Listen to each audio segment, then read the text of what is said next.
तो मौका को हाथ से जाने मत दीजिए, नहीं तो आने वाला समय में बहुत ज्यादा पछताइएगा। काहे कि पूजा तो हजारों साल से लोग कर रहे हैं, उनकी बात हो रही है, लेकिन जितना अधिक पूजा हो रहा है उतना ही अधिक मानवता का ह्रास भी हो रहा है। मनुष्य के अंदर से प्रेम भी खत्म होते जा रहा है। आखिर ये प्रेम आएगा कहां से? कौन पैदा करेगा इस प्रेम को?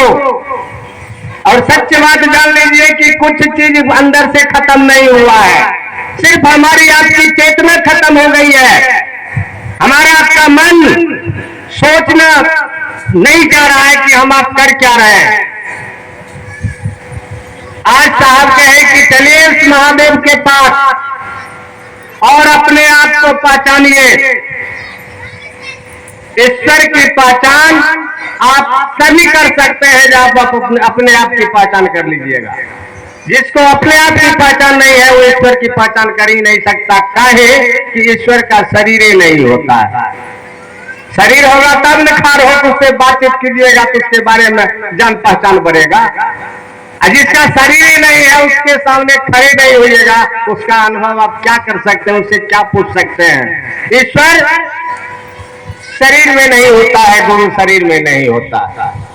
कुछ लोग कहते हैं कि गुरु का शरीर होना जरूरी है। वास्तविकता है कि गुरु का शरीर होना जरूरी है, लेकिन लौकिक जगत में अगर आप कुछ सीखना चाहते हैं तब गुरु का शरीर होना जरूरी है।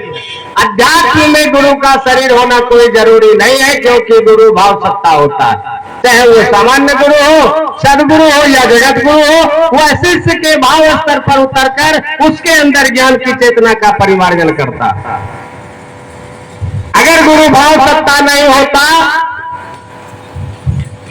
तो आप इतिहास पलट कर देख लीजिए कि बहुत सारे गुरु का देहावसान हो गया, इस संसार से चले गए, लेकिन आज भी उनकी गुरुकुल परंपरा कायम है, चल रही है। काहे कि गुरु भाव सत्ता होता है, गुरु का शरीर होना जरूरी नहीं है।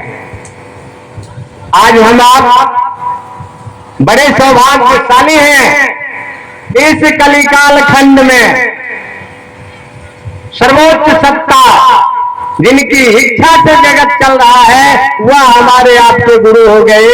यह मामूली बात नहीं है। आज इस चर्चा को हम लोग मामूली स्तर से ले रहे हैं। याद कीजिए कि आपके मुंह से अगर गुरु की बात हो रही है, उस शिव की बात हो रही है, इससे सुंदर अब क्या लीजिएगा? इससे सुंदर आपके जीवन में और क्या मिलने वाला है सो कहिए।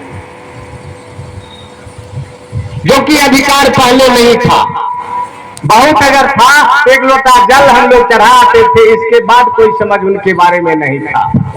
लेकिन आज मूर्ख लोग, अनपढ़ लोग, हमारे भाई बहन हर गली मोहल्ले में जाकर अपने गुरु की बात निकालता है। ये वाकई उसके सौभाग्यशाली होने का संकेत दे रहा है कि निश्चित कई जन्मों का कर्म फल अच्छा होगा, जिसका परिणाम है जो आज अपने गुरु शिव की बात हम लोग कर रहे हैं।